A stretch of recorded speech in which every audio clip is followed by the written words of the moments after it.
नमस्कार, आप देख रहे हैं जी मध्य प्रदेश छत्तीसगढ़ और आपके साथ में हूं दिव्या तिवारी। देश कोरोना महामारी से जंग लड़ रहा है और वायरस के संक्रमण और बीमारी से अपनों को बचाने के लिए आम आदमी लड़ रहा है। ये एक बहुत बड़ी मानवीय त्रासदी है और जिसका सामना मिलजुल कर ही किया जा सकता है। वक्त की इसी मांग ने कुछ लोगों को अपने पर आए नफे नुकसान और स्वार्थ को छोड़कर कुछ बड़ा करने की प्रेरणा दी है। हमारे आपके आसपास ऐसे तमाम लोग हैं जो कि इंसानियत का फर्ज निभा रहे हैं और बिना लालच के दूसरों की जान बचाने में लगे हुए हैं।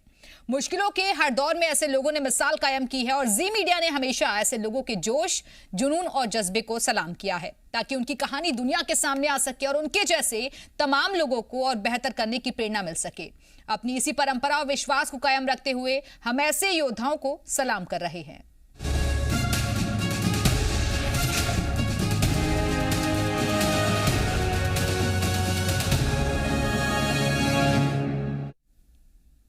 जी मध्य प्रदेश छत्तीसगढ़ की खास पेशकश सलाम इंडिया में आज हम आपको मिलवाने जा रहे हैं प्रसिद्ध कवि और समाजसेवी ईश्वर दयाल गोस्वामी जी से।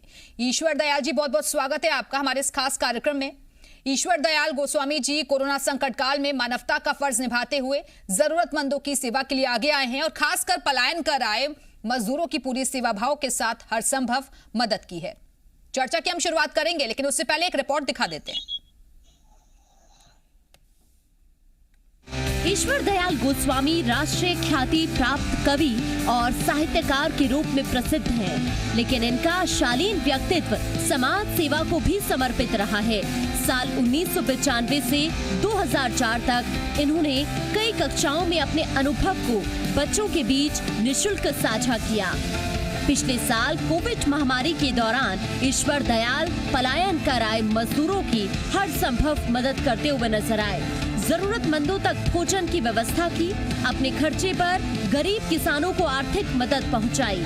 लॉकडाउन के दौरान कवि सम्मेलन पर निर्भर रहने वाले कवियों की भी इन्होंने आर्थिक मदद की। मुश्किल वक्त में जरूरतमंदों को राहत पहुंचाने वाले ईश्वर दयाल गोस्वामी के व्यक्तित्व को हमारा सलाम।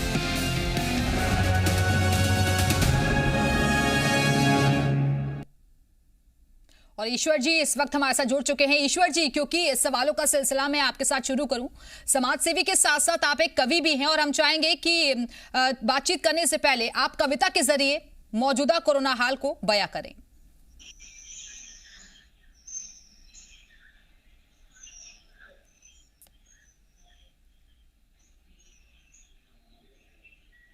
ईश्वर जी, आवाज मिल रही है आपको? हाँ, आवाज आ रही है पूरी जी सी आवाज। जी ईश्वर जी, हम चाहेंगे कि सबसे पहले आप एक कविता के जरिए मौजूदा हाल को बयां कीजिए। कैसे आप देख रहे हैं मौजूदा वक्त को? अच्छा, मैं बिल्कुल आपको एक कविता सुनाता हूँ।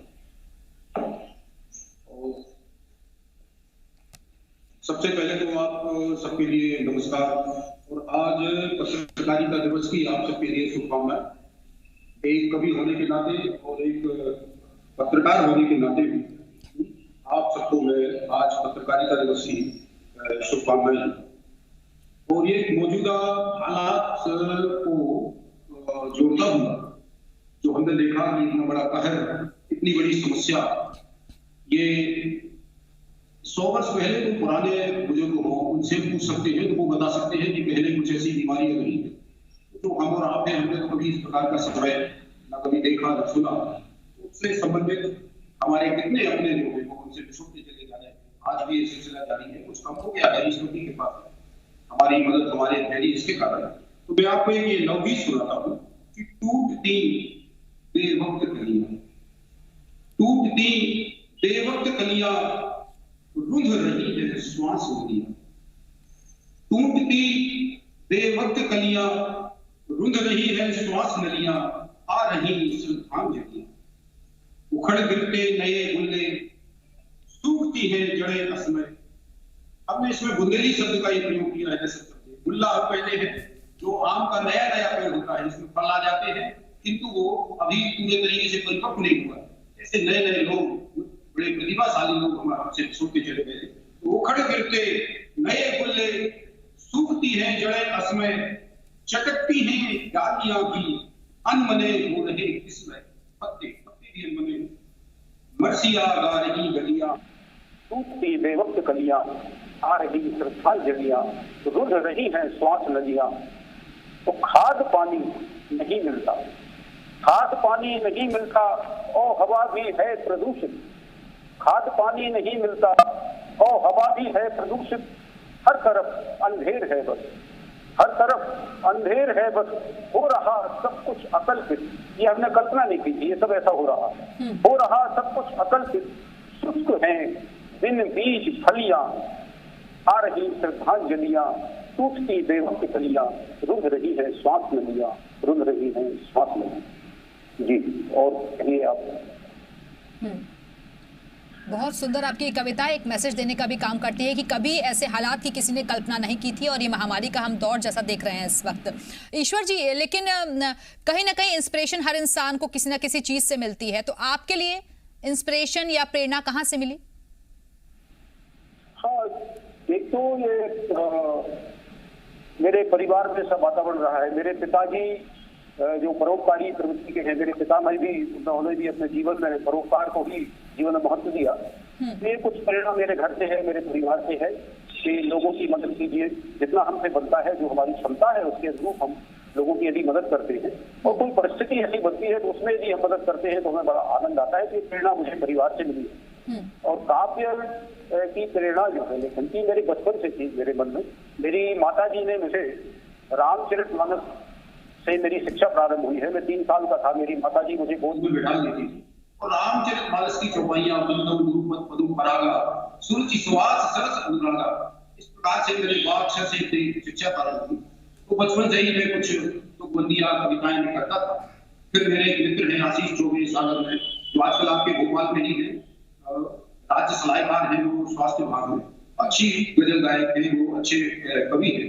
तो उनकी प्रेरणा से उन्होंने कहा कि आप कविता, तो मैं कविताओं की तरक्की में आ गया और मैं कविताओं में आप सबका ऐसा स्नेह मिला, पूरे देश का, खासकर उत्तर प्रदेश का बहुत ज्यादा, मध्य प्रदेश का भी, उत्तराखंड का, सभी राज्यों में और कुछ विदेशों में भी मेरी कविताओं को लोगों ने सराहा। इस प्रकार से प्रेरणा मुझे, मैं परिश्रम करता जा रहा हूँ। मैं अभी ये मानता हूँ कि मैं कोई एक गोला कवि हूँ, मुझे परिश्रम करना है, साधना करना, और साधना से जो कुछ भी फूल होंगे वो खिलेंगे और आपके सामने आएंगे। ईश्वर जी, क्योंकि प्रतिभाओं के आप बहुत ज्यादा धनी हैं, एक शिक्षक के साथ साथ एक अच्छे कथावाचक भी हैं, समाज सेवा का भी काम कर रहे हैं, एक कवि भी हैं, उस पर आऊंगी मैं। लेकिन सबसे पहले मैं आपसे ये भी जानना चाहूंगी कि ये कहा जाता है कि अगर हम कोई भी समाज कार्य कर रहे हैं, निस्वार्थ भाव से कर रहे हैं, तो उसका कभी गुणगान नहीं करना चाहिए। लेकिन तब भी हम, क्योंकि हमारा शो ही एक ऐसे मकसद को लेकर हम दिखा रहे हैं ताकि आप लोगों के जरिए समाज को भी एक प्रेरणा मिल सके, तो ये समाज के लिए जो आप काम कर रहे हैं उसमें क्या क्या सामाजिक कार्य अभी तक आप लोगों की सेवा के जरिए कर चुके हैं? देखिए, वैसे तो ये जो बीमारी है इसमें हमारी सरकार ने बहुत मदद की है। पहले तो सरकार के लिए धन्यवाद। सरकार, हमारे प्रधानमंत्री बहुत सूझबूझ वाले हमारे प्रधानमंत्री हैं, तो प्रधानमंत्री के द्वारा हमारी राज्य सरकारें भी सब सूझबूझ वाली है। तो इसके बाद भी कुछ ऐसा बच जाता है कि कुछ ना कुछ लोग परेशान रहते हैं, तो वो हमें खोजना पड़ता है। हम खोजते हैं कि इसको क्या तकलीफ है और उसमें हम क्या काम में आ सकते हैं। तो मैंने कुछ खोजा अपने गाँव में भी, कुछ दहली में भी, मेरे नगर में, और जहाँ भी जैसे मुझे पड़ा, कुछ लोगों की मदद नेट के जरिए, मोबाइल के जरिए, किसी ना किसी तरीके से हम खोजते रहे। और जो जरूरतमंद आदमी है उसके लिए मैंने भोजन की व्यवस्था, दवाइयों की, अन्य लोगों की व्यवस्थाएं जो सरकार की कर रही है। हमारे दहली में कोविड सेंटर खोला गया है माननीय मंत्री गोपाल भार्गव के द्वारा, और वो भी 3 कोविड सेंटर है हमारे पूरे विधानसभा क्षेत्र में। इसके बावजूद क्या बचता है, सबसे बड़ा बचता है कि कुछ ऐसे लोग हैं जो गरीब तबके के लोग, कि जो आपके पास संकोच बस कुछ कह नहीं पाते, पहुंच नहीं पाते, जो शासन से भी जो जिनको राशन मिल रहा है वो भी उनके पास नहीं पहुंच पाता है। किसी परिस्थिति बस गलती किसी की कहीं कुछ नहीं होती है, कुछ हो जाता है, तो उनको खोज करके ऐसे लोगों को, ऐसे परिवारों को खोजा और उनको भोजन की व्यवस्था की, और भी उनको जो भी आवश्यकता थी, तो जो हम खुद अपनी तरफ से कर सकते हैं, भगवान ने जितना हमें सक्षम बनाया है वो करते रहेंगे। ईश्वर जी, बिल्कुल, यानी कि जैसा कि आपने बताया कि प्रेरणा आपको परिवार से मिली, परिवार का भी आपको पूरा सपोर्ट मिल रहा है, राज्य सरकार का भी साथ मिल रहा है, और लोग किस तरीके से आपसे जुड़ते हैं, क्योंकि आपने बताया कि इंटरनेट के जरिए भी आपको जानकारी मिल जाती है, और कहीं कहीं से जहां से आप शिकायतें देखते हैं वहां आप खुद लोगों तक पहुंच जाते हैं? पूरी आवाज भी आपकी धीमी आ रही है। जी, आवाज समझ में नहीं आ रही है। ईश्वर जी, मेरा सवाल आपसे ये है कि आपने जैसे कि जानकारी दी कि परिवार पूरा आपके साथ, आपके सामाजिक कार्य में साथ दे रहा है, राज्य सरकार का भी आपको सपोर्ट मिल रहा है, लेकिन आम जनता किस तरीके से आपसे जुड़ती है, शिकायतें कैसे और उनको मदद की दरकार है, ये कैसे आप लोगों तक जानकारी आती है? हाँ, वो मेरे कुछ कार्यकर्ता लोग हैं, मेरे मित्र हैं, वो मुझे मेरे पास खबर लाते हैं, उनको विश्वास है कि मैं मदद करूंगा उनकी। ये स्वभाव से होता है मेरा, कुछ मैंने ऐसा स्वभाव बना रखा है मदद करने वाला कि मेरे स्वभाव से लोग परिचित हैं, तो मुझे खबर देते हैं लोग। मेरे उसमें कुछ मेरे विद्यार्थी भी शामिल हैं, मेरे मित्र शामिल हैं, छोटे भाई ऐसे लोग, वो सब खबर लाते हैं इस प्रकार से समस्या है, मैं जाकर देखता हूँ और फिर इसके बाद जहां भी जैसे मुझसे जो बनता है सबके सहयोग लेकर के और मैं मदद करता हूँ, करता रहूंगा। सर, ये सोच तो बहुत अच्छी है, लेकिन अक्सर हम देते हैं कि इन तरीके की चीजों में कि आर्थिक समस्याएं भी आ जाती हैं, तो क्या आपको भी इस तरीके की मुश्किलें सामने आई?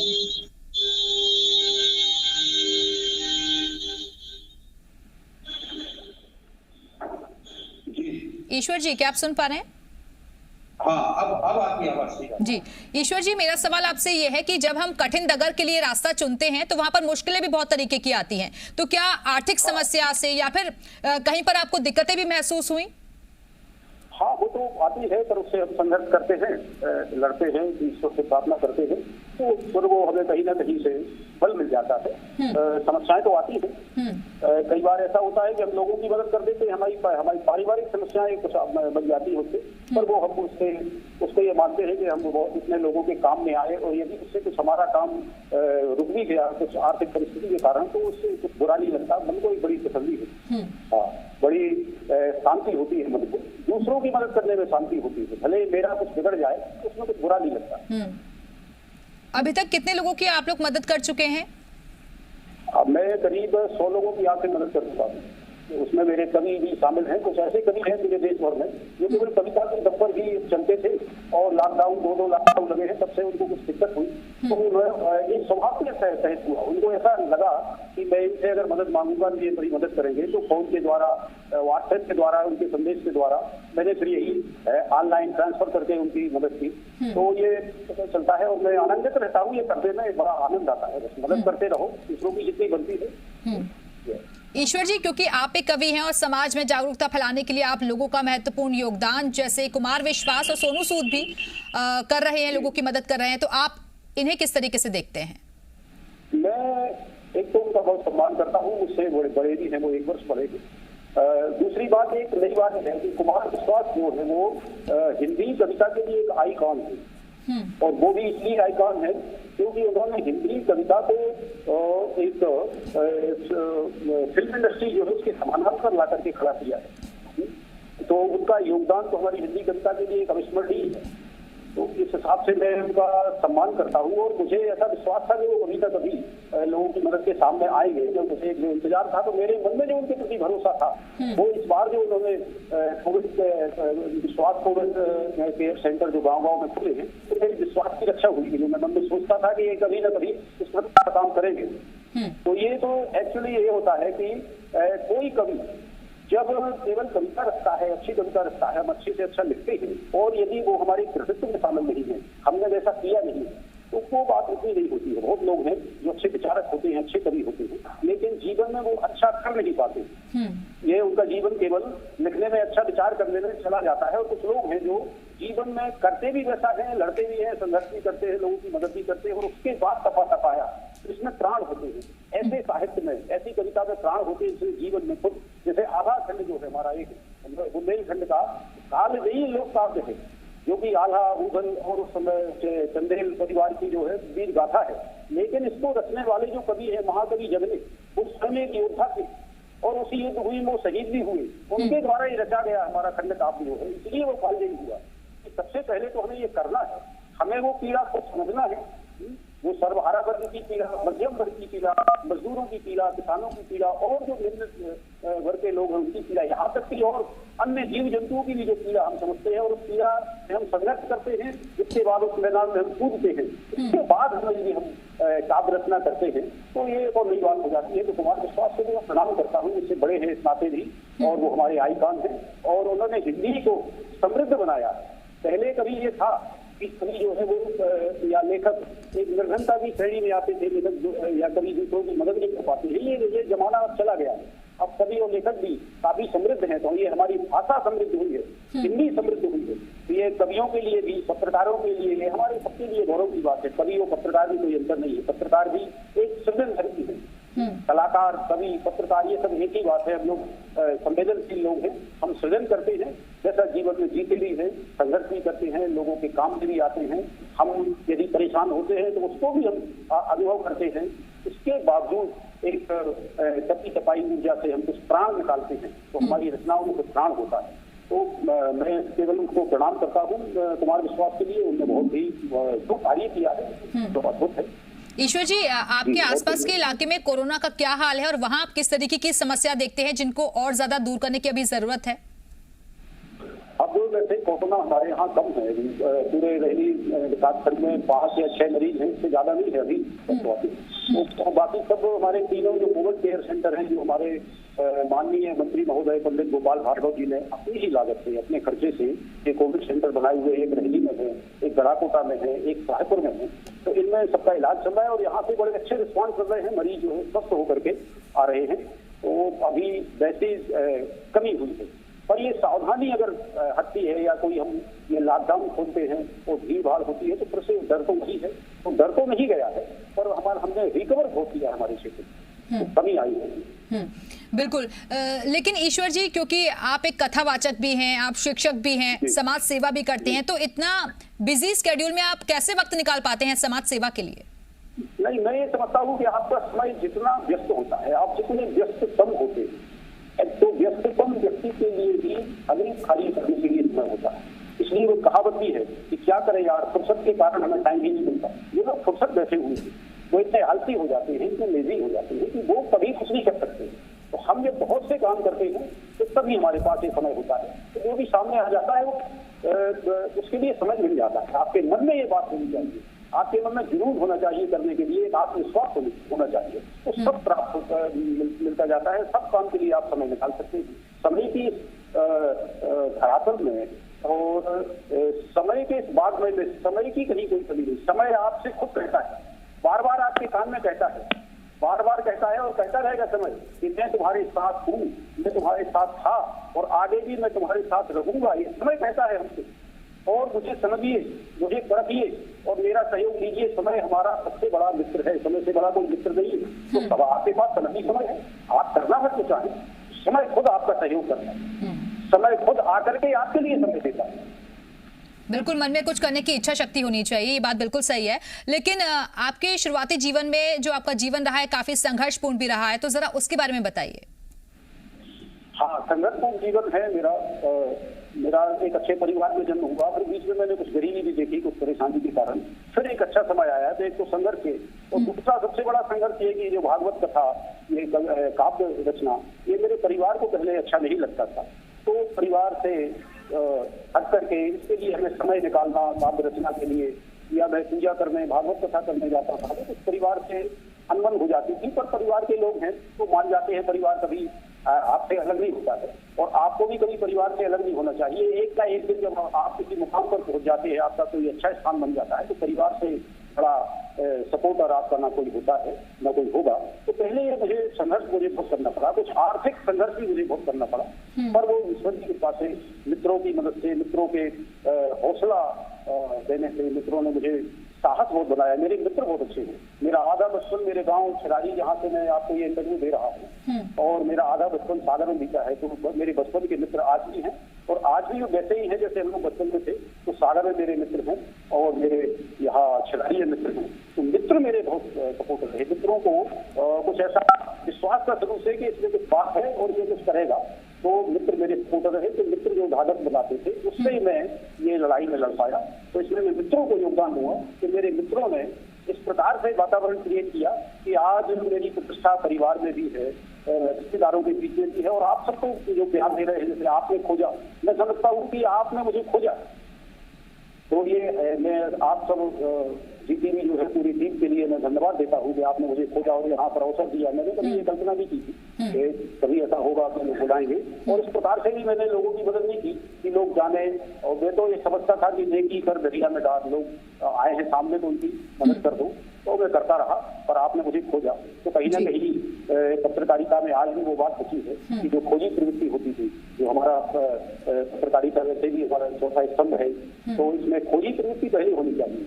तो आपने मुझे खोजा, आपने जो अवसर दिया, तो ये और कोई बात नहीं, मित्रों की मदद से बिल्कुल ईश्वर जी, जैसा कि आपने बताया कि मित्रों के जरिए आपको लगातार जीवन में हौसला मिलता रहा और आप आगे बढ़ते रहे, लेकिन जो लोग मानसिक रूप से परेशान हैं, ऐसे लोगों को आप कैसे मोटिवेट करते हैं? हाँ, ये आपने एक बात, जो मानसिक रूप से जो लोग परेशान होते हैं, तो इसमें सबसे बड़ा संबंध तो देते हमारे धार्मिक ग्रंथ। क्योंकि मैंने अध्ययन किया है समस्त ग्रंथों का, तो मुझे जो ये अनुभव है भागवत कथा का, राम कथा का, तो इसके द्वारा मैं मोटिवेट करता हूँ। सबसे बड़ा चरित्र हमारे जीवन में आइकॉन है राम। राम, भगवान राम कहें हम उनके लिए हम एक महापुरुष भी मान सकते हैं, ये अपना अपना सोचना है। तो राम के जीवन में आप जरा देखिए कि राम बचपन से लेकर के आखिरी यहाँ से दुनिया से जाने तक असफल रहे हैं, और राम को कभी मनचाहा जो कुछ भी उन्होंने सोचा है वो कभी प्राप्त नहीं हुआ। राम को समझौता करना पड़े कि दुनिया जो चाहती है, अगर दुनिया को ये अच्छा लग रहा है तो ये मेरे लिए अच्छा है। पहले तो सबसे पहले वो बचपन में जब वो भोजन करते थे तो गरीब बच्चे उनके मोहल्ले के आ जाते थे, तो सबको भोजन करवाते थे, और बाद में राम को बचता नहीं था, तो अनुज सखा सभी भोजन करेगी, ये चौपाई भी आती है, गोस्वामी जी ने लिखी है। इसके बाद वो खेल खेलते थे, जीतते वो थे लेकिन भरत को जिता देते थे, अपने मित्रों को जिता देते थे। फिर राजतिलक एक उनके जीवन में एक अच्छा अध्याय आया था जो ये कुछ उनके जीवन में अच्छा होगा, तो वो भी अलग कर लिया गया राजतिलक।